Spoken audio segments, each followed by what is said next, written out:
Allez.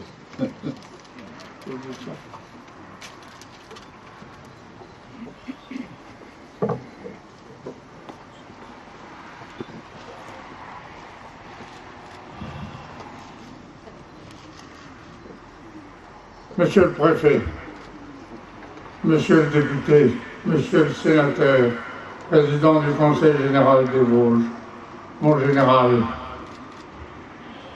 madame la conseillère régionale représentant le président du Conseil régional de Lorraine, mesdames et messieurs les élus, messieurs les officiers, mes chers camarades, anciens de la 2e DB et amis de la DB, messieurs les porte-drapeaux, mesdames et messieurs. Permettez-moi tout d'abord de remercier tous les maires qui sont présents, même ceux qui ne sont pas présents, et qui ont participé, qui ont organisé ces cérémonies qui nous réchauffent le cœur et qui, à nous font penser à tous les événements d'il y a 70 ans. Je ne voudrais pas avoir l'air de vous faire un cours d'histoire, mais je crois qu'il est indispensable de rappeler les événements, les faits marquants, et puis de vous parler de la 2e DB, de vous parler de son chef, le général Leclerc, qui nous a menés de victoire en victoire, mais c'est surtout à nos camarades que vont nos pensées, nos camarades qui ont fait le sacrifice. C'est à eux que sont dédiés tous ces mouvements de foule, toutes ces cérémonies. C'est eux à qui on doit notre liberté. En décembre 40, le colonel Leclerc est affecté au Tchad pour intervenir en force sur la Libye italienne, qui est l'allié des Allemands. Alors, avec 400 hommes, montés sur des véhicules disparates et un peu vieux, il va assiéger et conquérir le fort d'El Tag sur l'oasis de Koufra.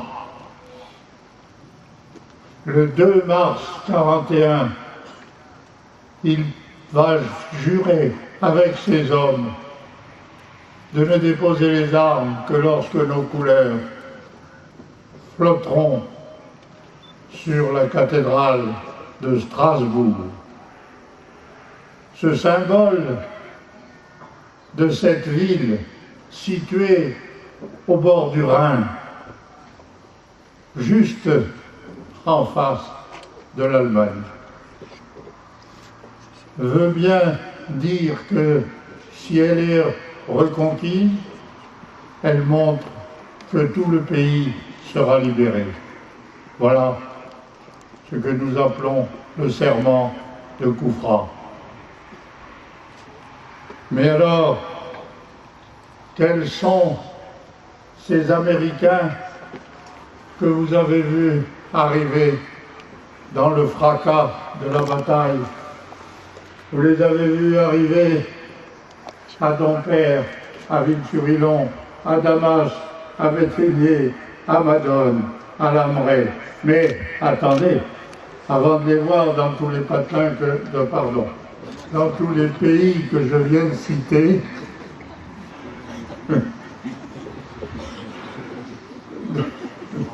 avant de les voir arriver, vous avez eu droit à ce spectacle et surtout ce bruit énorme des tirs des chars, des tirs de l'artillerie, ces obus qui tombent sur vos maisons, qui les cassent, qui les détruisent et qui aussi font des morts dans votre population. Mais c'est le prix à payer pour réussir. Et donc, c'est le groupement du colonel de Langlade, avec le commandant Massu en tête, qui se pointe devant Dompierre le 12 à la tombée du jour. Et les panthères de la 112e brigade, Panzerbrigade, du général von Manteuffel, ouvrent le feu. Alors, les artilleristes des deux côtés se déchaînent. Vous avez donc vu arriver ces Américains qui parlaient français dans des véhicules presque inconnus, des Jeeps, des Half-Track, et puis les chars, des Sherman. Ça, c'était les gros chars. Il y en avait des un peu plus gros. C'était les tanks destroyers montés par nos camarades fusiliers marins et qui vont faire des prouesses là, pendant 2 ou 3 jours sur les chars allemands. La force de la 2e DB n'est pas suffisante et il faut l'appui des avions. L'air support américain va donc venir à notre secours, dirons-nous.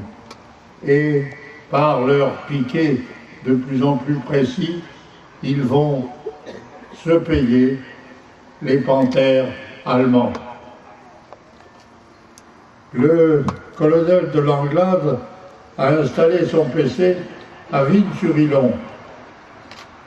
Mais il y a quelques chars de la 112e brigade qui sont plus au sud de Dompierre et qui ont envie d'attaquer Ville-sur-Illon. Ils entament leur attaque. Nous sommes déjà à la fin de l'après-midi et le colonel américain Tower, qui est en liaison radio avec les escadrilles de Typhon et de Lightning, va pouvoir récupérer quelques chasseurs bombardiers pour les envoyer sur ces panthères qui attaquent Ville-sur-Illon. L'affaire est réglée assez vite. Et on peut dire que le soir du 13 septembre 1944, la 2e DB est maître du terrain et quand on fait le compte des dégâts d'abord chez l'ennemi, on s'aperçoit qu'on ne reverra plus la 112e Panzerbrigade.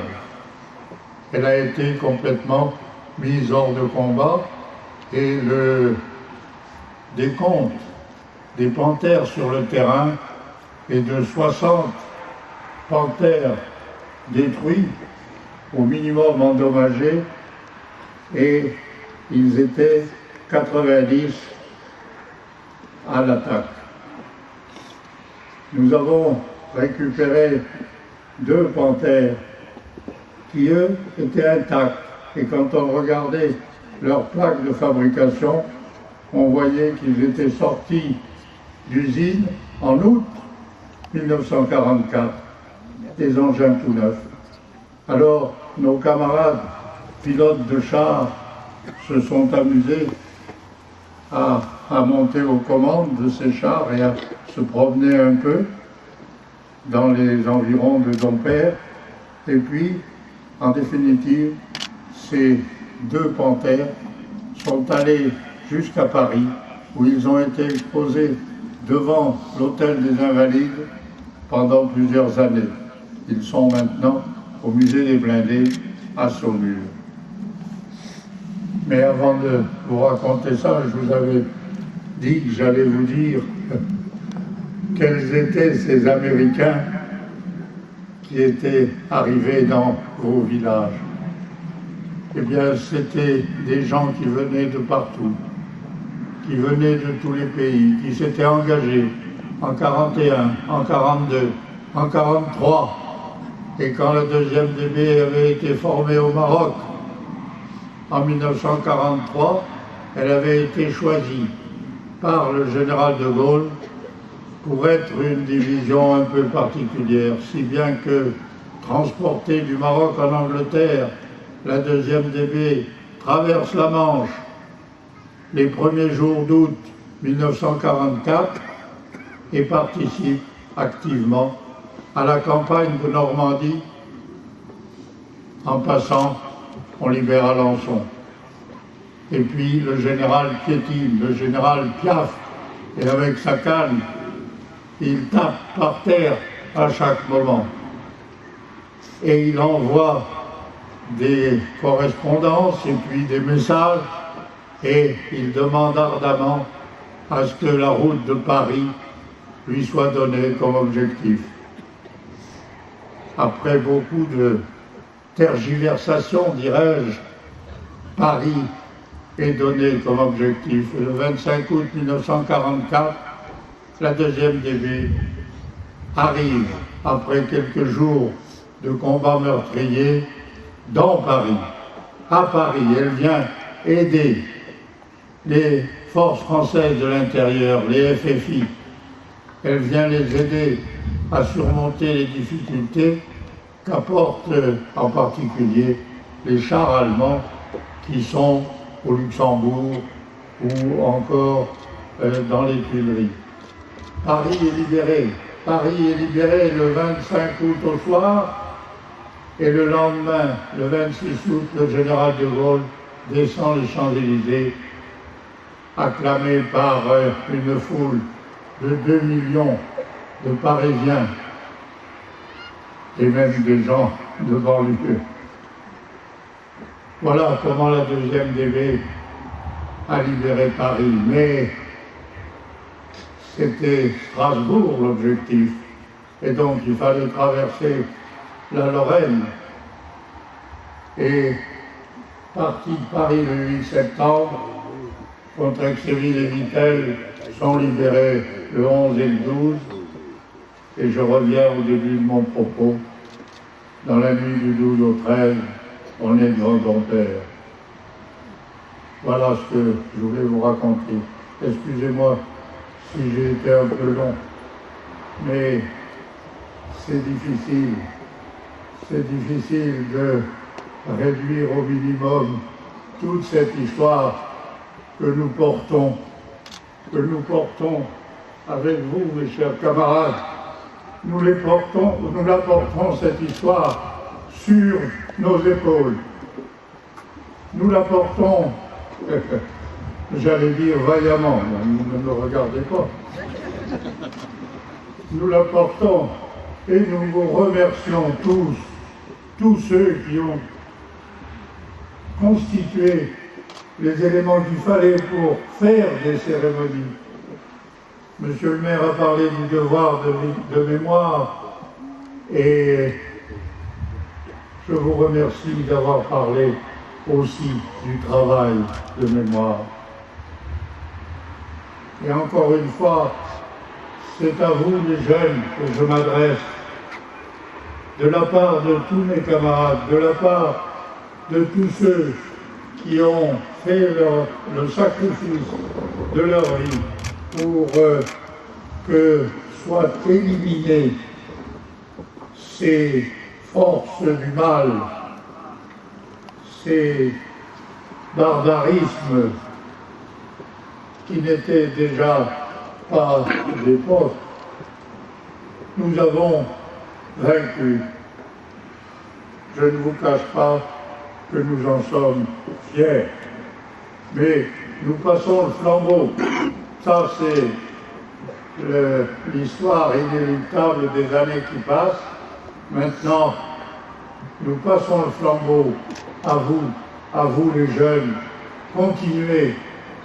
Et je ne peux pas faire autrement que de terminer cette allocution que vous avez peut-être trouvée trop longue, mais je terminerai par la phrase du général lorsqu'il a quitté le commandement de sa division et qui nous a dit « Regroupez vos camarades, recherchez vos chefs et continuer en répandant dans le pays le patriotisme qui a fait notre force. Je compte sur vous et je vous remercie.